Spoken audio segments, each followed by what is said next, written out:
Bust it.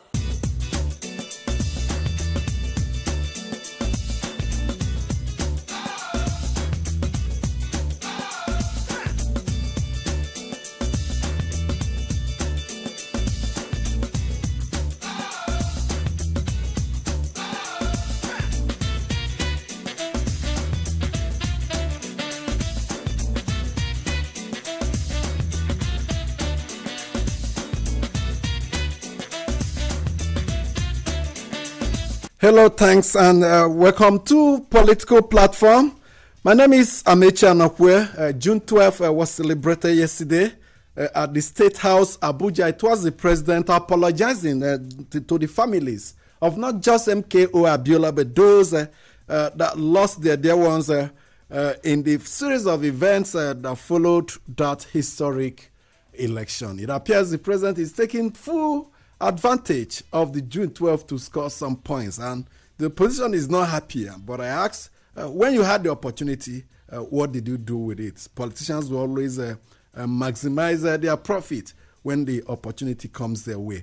But Joshua Darie, a current senator representing Plateau Central, was sentenced yesterday to 14 years in imprisonment for helping himself to the funds belonging to the people of Plateau State. He was crying yesterday, and despite his plea for clemency, the judge said, no, you were a public officer and you greatly and grossly abused your office. We'll have it on good authority that the president may sign the budget today. So good news for everybody. My colleagues are here. Adebayo Bodere, welcome to the program.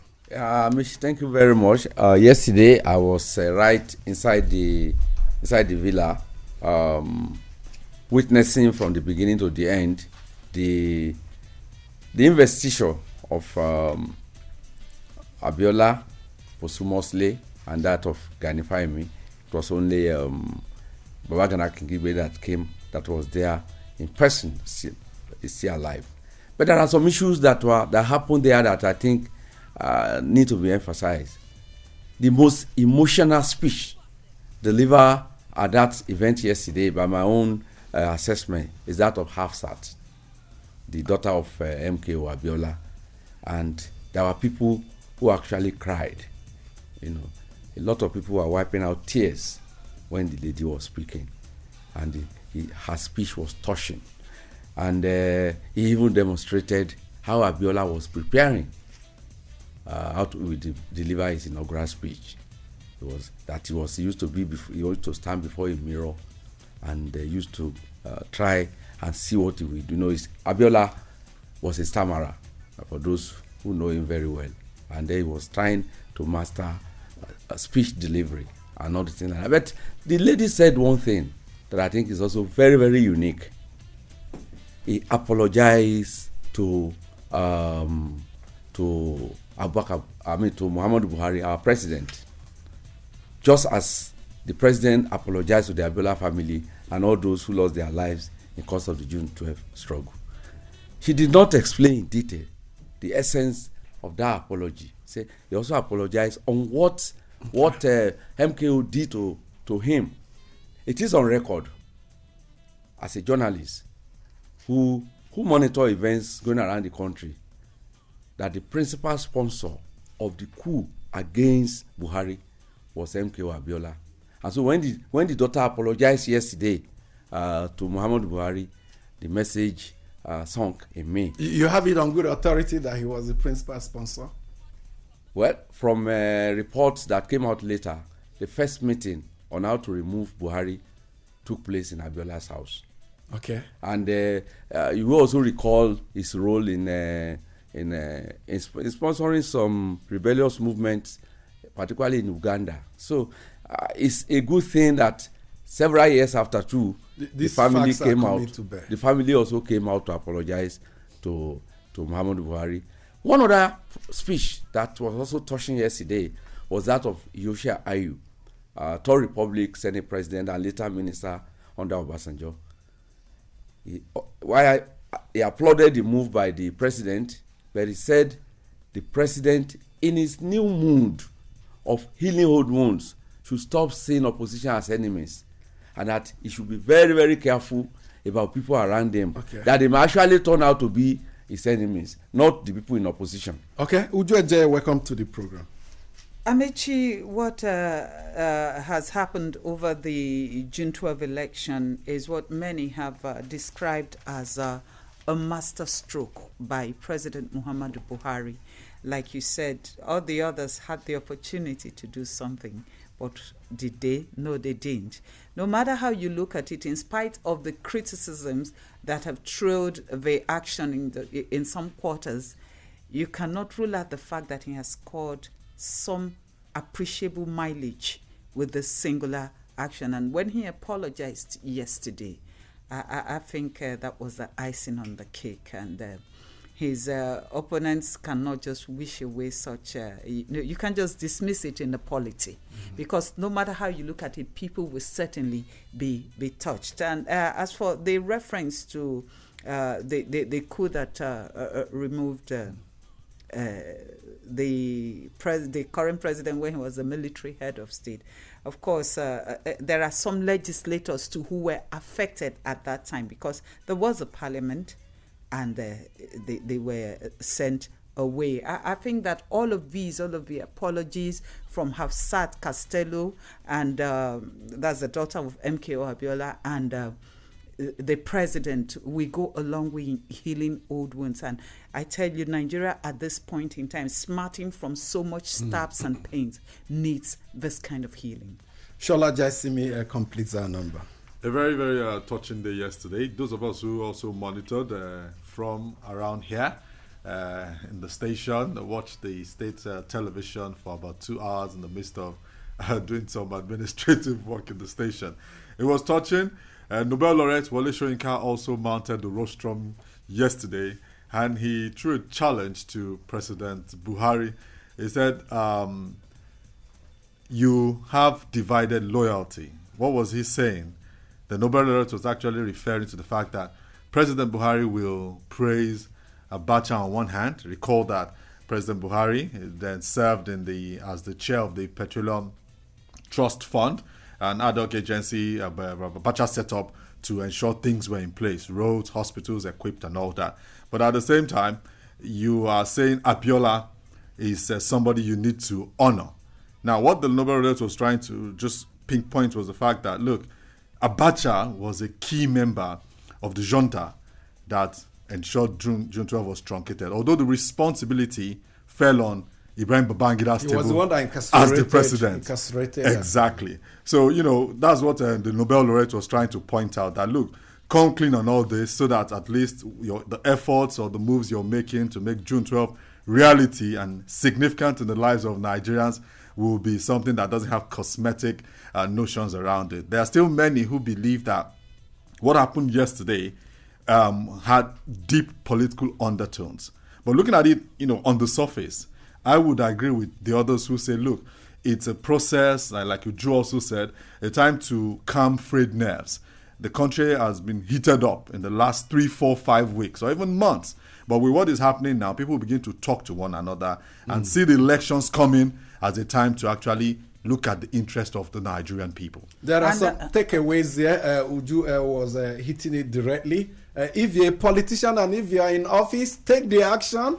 History will remember you kindly, even if you take the wrong action. But not taking any action is where history will not be kind to you, because there will be nothing to talk about in the future. So when you have the opportunity, like those that were in power since 1999 but refused to acknowledge June 12 as a watershed in our history, will be counting their losses now. Why President Muhammadu Buhari will be smiling home with the political mileage he has scored. But like Wole Soyinka advised the president yesterday, and what Shola also harped on, the continuous reference to Abacha as a good man and who, according to the president, did so much to the country, is one that is making Nigerians not to really understand where he's heading to. Maybe the president is still feeling indebted to the late dictator for making him chairman of PTF.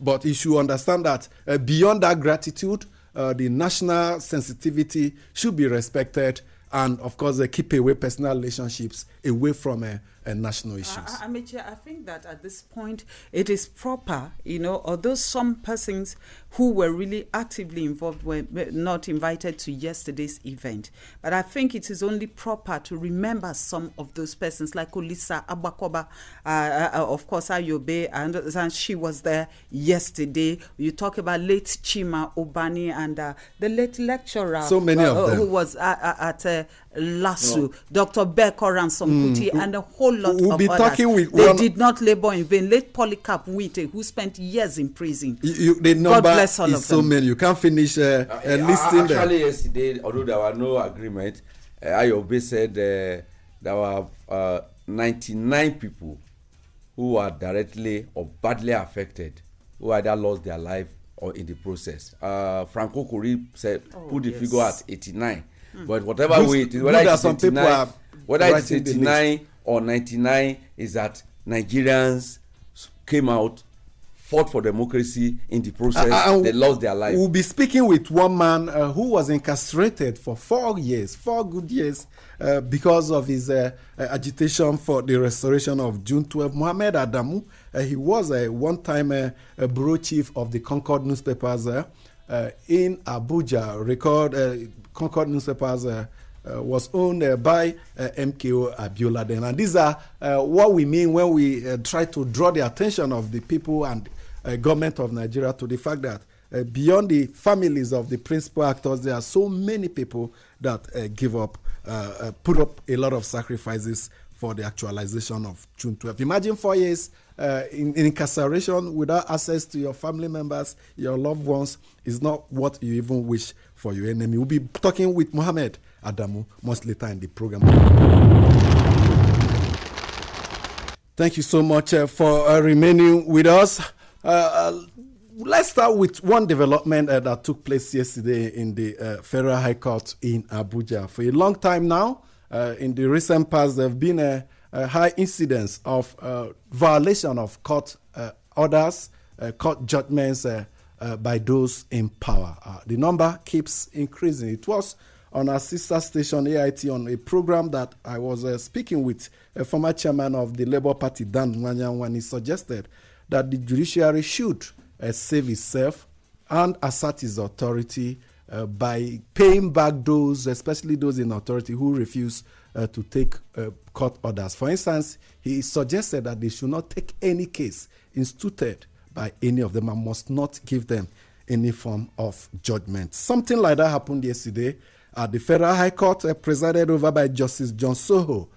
It was a case that the police instituted against Dixon Akor, the head of the Peace Corps of Nigeria. They brought him for trial for some offenses, but the judge said, I cannot continue with this trial because there are a series of judgments that Dixon Akor got in favor of the police, but they have refused to honor it. One of them is the order from the court that the police must vacate the headquarters of the Peace Corps of Nigeria in Abuja. As we speak, the police have continued to seal that judgment. So Justice Soho told them, I'm adjourning Sinedai indefinitely till you obey all those court orders. I wish the judiciary will take it to the next level, but not even like Dan Nwanyang suggested, entertaining any case from anybody who is on record to have disobeyed any valid judicial pronouncement. Yeah, but if you look at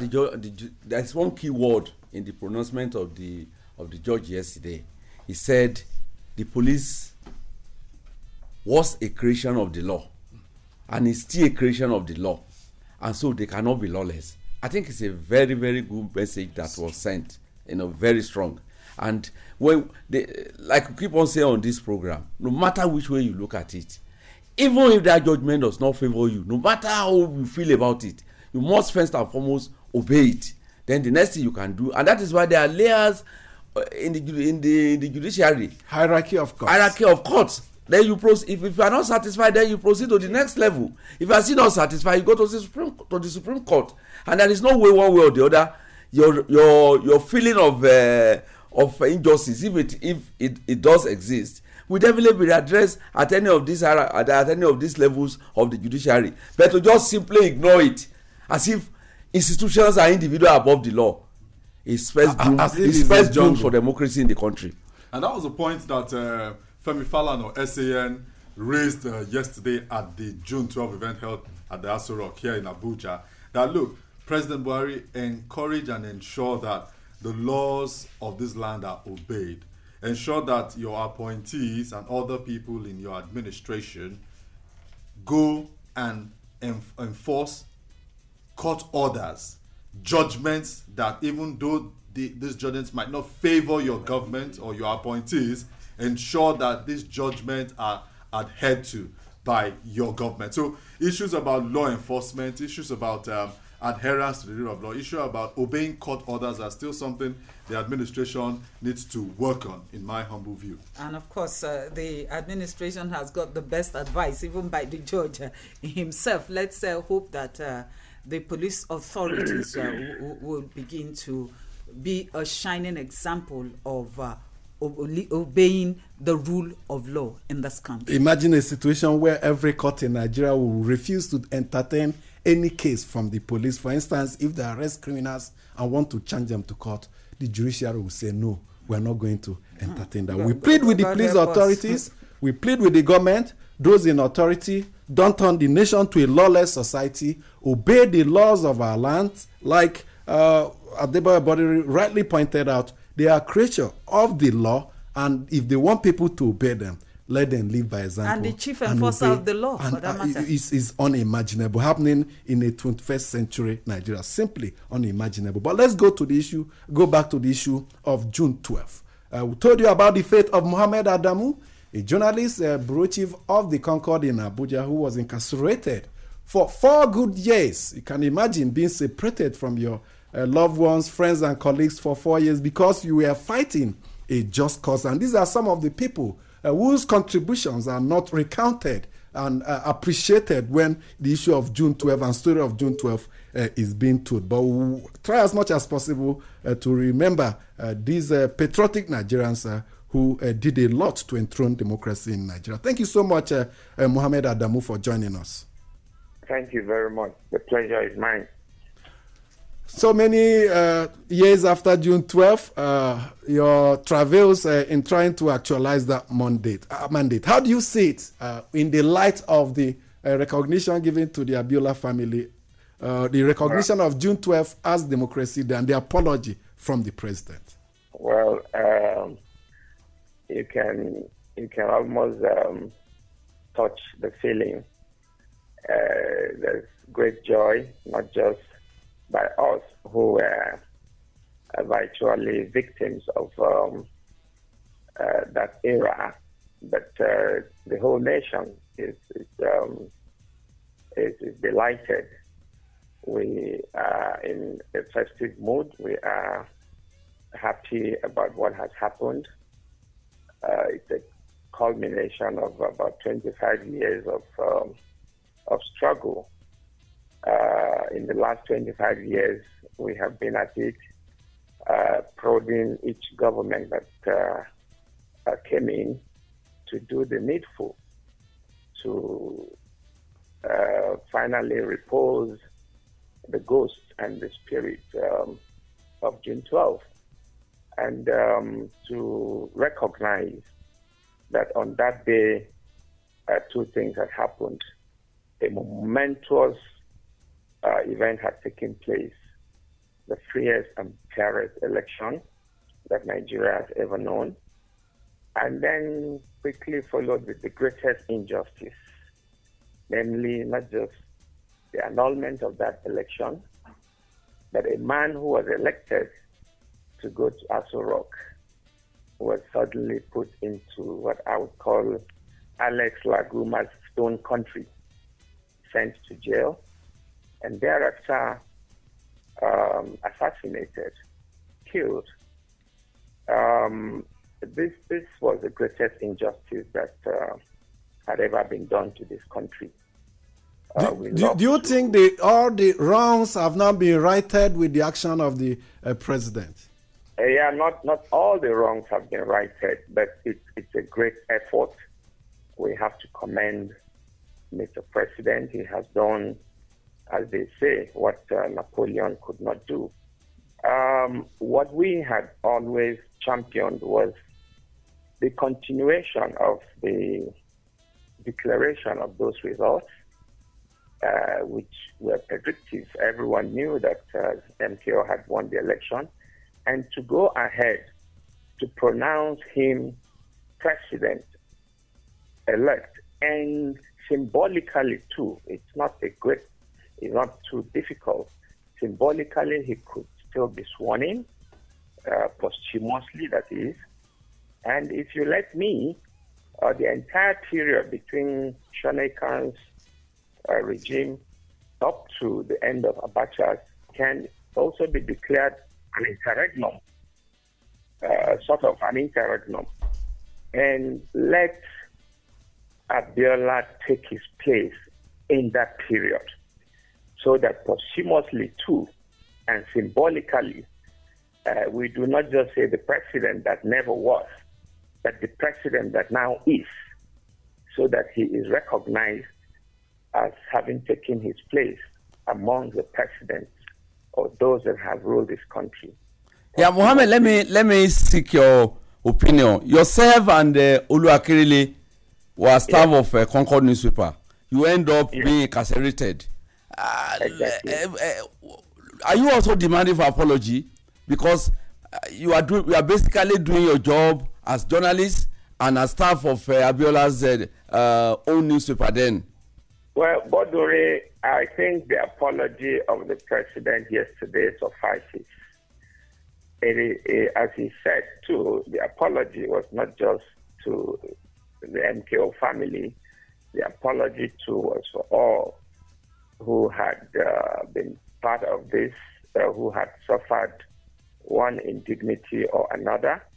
It is, in fact, to all Nigerians who, if Abiola had been president, perhaps that farewell to poverty that he had been preaching would have occasioned a different scenario in this country other than what we are in today. So I do not think there should be a special apology to us directly. Yes, we are proud that what had happened yesterday had happened.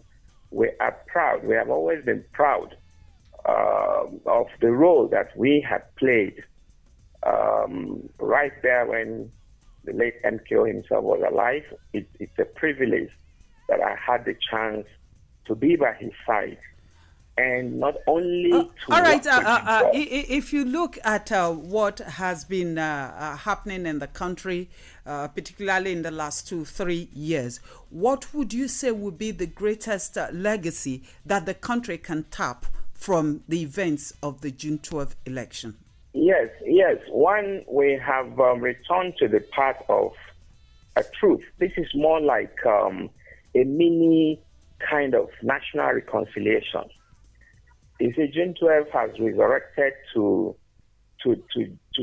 jolt us into reality. That is, those who are willing to be jolted into reality. What had happened yesterday was more like a national reconciliation kind of. First, recognizing a truth and appeasing those who had suffered when there was an attempt to suppress truth. You understand? So it's really huge. Just by one stroke of the pen, the president has done what other nations have taken months or years to organize a national reconciliation, to invite persons to come and testify and to tell the truth. Now suddenly, just within the short period of a week or two, all these things have happened. So it is a great thing. A lot has been achieved thus far, and a lot more will be achieved. We'll just have to thank you so much, Mohammed Adamu, for your time and for the struggles you put towards the enthronement of democracy in Nigeria. Thank you, Bodine. The pleasure is mine. The much we can take, Ishola, very quickly. What Adamu just said reminds me and many other of us of the Oputa panel. I remember I just started broadcast journalism career around that time, and I remember Gani weeping profusely at that event and championing the cause of Abiola recognition that needed to be given to Okay. him. I wish the family, of course, he is gone, but his dear wife was there yesterday. Okay. So memories, real Okay, memories. we'll just have to go now. Let's go from this point. Let's build on this gain and heal our national wounds. Yes, a momentum that we must take advantage of, we must seize, and really make sure that we get the country right. Those NADECO members in Lagos yesterday asking the president to restructure the federation as a way of really ensuring an equitable structure for the Nigerian Federation. Will he hack into that?